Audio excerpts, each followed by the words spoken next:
Halo semuanya, jumpa lagi dengan Memelinda dalam pembelajaran fisika. Kali ini kita akan belajar materi fisika kelas 12. Kita masih mempelajari tentang teori relativitas khusus. Kita masuk ke bagian selanjutnya, yaitu relativitas waktu. Oke, kita masuk ke bagian ketiga, relativitas waktu ya, atau dilatasi waktu. Waktu yang diukur pengamat yang bergerak terhadap kejadian lebih besar daripada waktu yang diukur oleh pengamat yang diam terhadap kejadian. Jadi pada relativitas waktu ini dikatakan bahwa delta T lebih besar dari delta T0. Dirumuskan dengan delta T sama dengan delta T0 kali gamma. Ingat gamma ya, tetapan Lorentz yang kemarin. Nah, gamma ini nilainya 1 per akar 1 kurang V kuadrat per C kuadrat.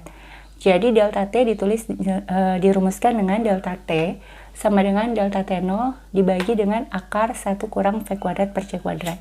Dengan delta T0 ini, waktu yang diukur oleh pengamat yang diam terhadap kejadian, sedangkan delta T waktu yang diukur oleh pengamat yang bergerak terhadap kejadian.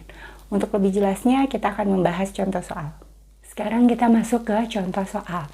Nah, untuk relativitas waktu ya, contoh soalnya itu sering tentang yang namanya paradoks anak kembar ya. Jadi kalau misalkan ada anak kembar yang satu ke luar angkasa, yang satu tinggal di bumi. Nah, katanya nanti yang keluar angkasa, dia akan ketika dia kembali ke bumi, dia akan lebih muda daripada usia anak kembar lain yang tinggal di bumi. Seperti itu ya untuk relativitas waktu. Nah, sekarang kita lebih jelasnya kita bahas contoh soal. A dan B adalah sepasang anak kembar. Saat umur 20 tahun, A berkelana ke antariksa dengan pesawat berkecepatan 0,6 C. Setelah 12 tahun berkelana, akhirnya A pulang ke bumi. Menurut B, berapa lama A melakukan perjalanan? Berapa umur B saat A pulang ke bumi? Jadi umur awal mereka itu 20 tahun ya. Jadi A dan B berpisah ketika mereka umur 20 tahun. A ke antariksa, B di bumi. Nah, A ini berantariksa dengan pesawat berkecepatan 0,6 C. Setelah 12 tahun berkelana, akhirnya A pulang ke bumi. Nah, ini kita harus tahu 12 tahun ini delta T0 atau delta T. Perhatikan ya, kejadiannya adalah A berkelana ke antariksa. Nah, yang disebut delta T0 itu adalah waktu yang diamati oleh pengamat yang diam terhadap kejadian. Dalam hal ini, pengamat yang diam terhadap kejadian adalah pengamat yang ke antariksa. Karena kejadiannya adalah berkelana ke antariksa. Sedangkan waktu yang diukur oleh pengamat yang bergerak terhadap kejadian adalah waktu yang diukur oleh pengamat atau anak kembar yang ada di bumi. Jadi gampangnya begini saja. Jadi kalau ada soal seperti ini, delta T0 itu adalah diukur oleh orang yang ke antariksa ya. Sedangkan delta T itu adalah yang di bumi. Oke, jadi Mem tulis begini saja supaya kalian tidak bingung. Jadi kalau delta T0 itu waktu yang diukur oleh orang yang ke antariksa, sedangkan delta T itu waktu yang diukur oleh orang yang ada di bumi. Sekarang di sini dibilang setelah 12 tahun berkelana, akhirnya A pulang ke bumi. Berarti ini adalah 12 tahun menurut A. A itu yang ke antariksa, berarti 12 tahun ini adalah delta T0.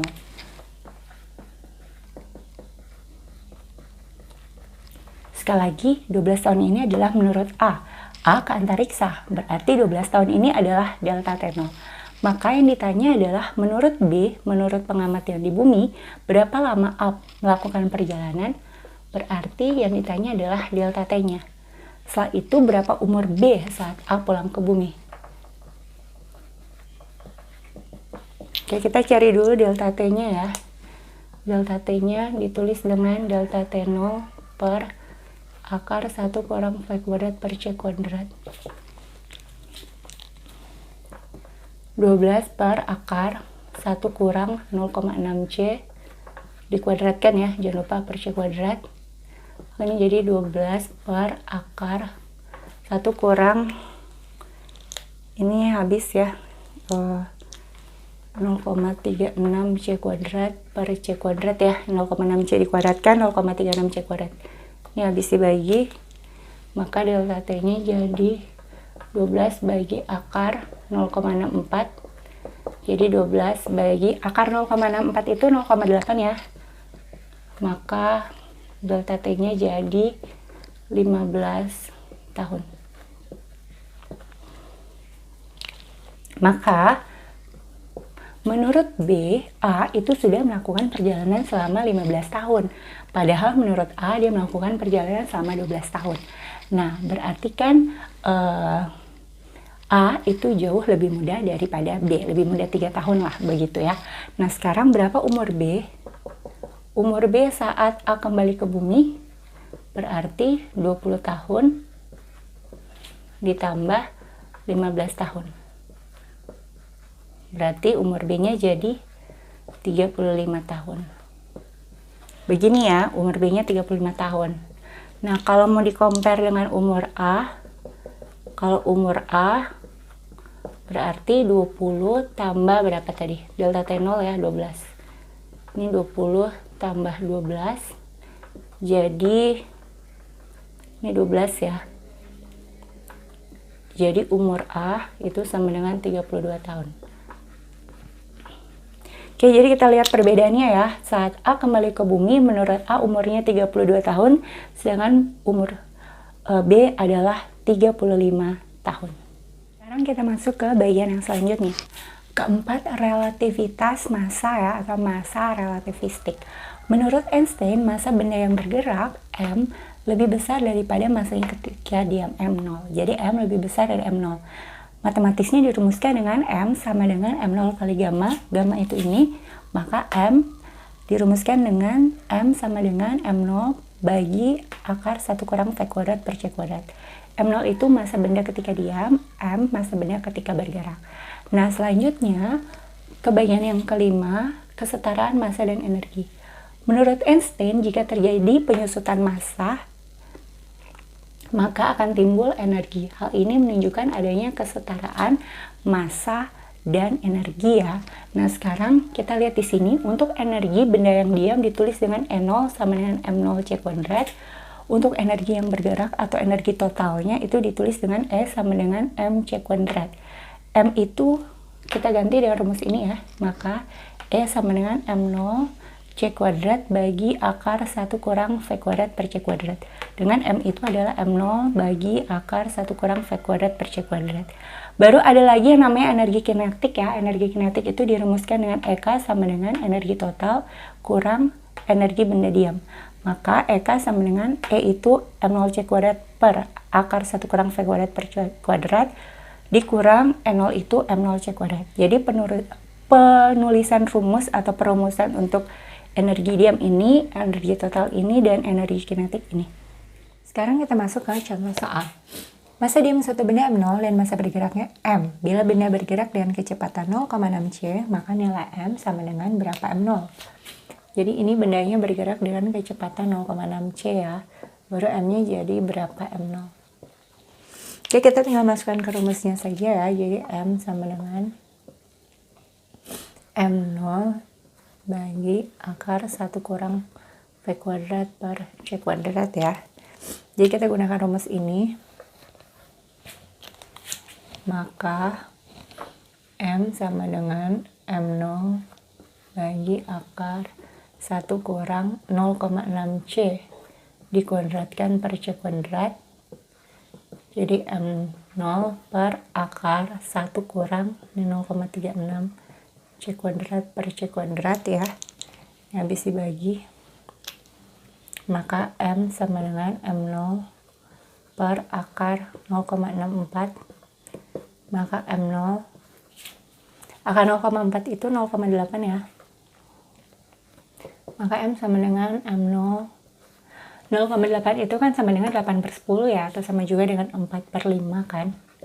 Nah, maka M-nya itu ditulis dengan 5 per 4 M0 atau 1,25 M0. Oke, jadi ini hubungan antara M dengan M0 ya. Sekarang kita masuk ke contoh soal selanjutnya. Sebuah elektron yang mempunyai massa diam M0 bergerak dengan kecepatan 0,6 C. Maka energi kinetiknya adalah berapa M0 C kuadrat. Jadi ini elektron bergeraknya dengan kecepatan 0,6 C ya. Ditanya EK-nya berapa. Ingat tadi rumus EK. EK itu adalah selisih dari energi total dengan energi diam. Begini ya. Nah, E itu rumusnya adalah MC kuadrat.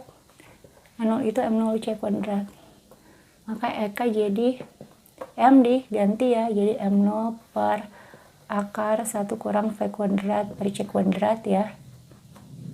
Ini ada C kuadrat kurang M0 C kuadrat. Ini V kuadrat per C kuadrat ya. Maka EK sama dengan M0 C kuadrat per akar 1 kurang V-nya itu 0,6 ya. C, jangan lupa dikuadratkan, per C kuadrat kurang M0 C kuadrat. Maka EK sama dengan M0 C kuadrat per akar 1 kurang 0,36 C kuadrat per C kuadrat. Ini habis dibagi ya. Kurang M0 C kuadrat. Maka EK sama dengan M0 C kuadrat per akar 1 kurang 0,36, 0,64 ya. Kurang, maka jadi ini M0 C kuadrat per 0,8 kurang M0 C kuadrat. Ya tadi ini 4/5 ya. Teman tulis lagi saja. Ini jadi 4/5 kurang 0 C kuadrat atau sama juga jadi 5/4 M0 C kuadrat kurang M0 C kuadrat. Nah jadi begini ya hasilnya. 5/4 M0 C kuadrat dikurang M0 C kuadrat. Maka hasilnya adalah 1/4 M0 C kuadrat. Atau sama juga dengan 0,25 M0 C kuadrat. Ya, jadi jawabannya energi kinetiknya adalah sebesar 0,25 M0 C kuadrat.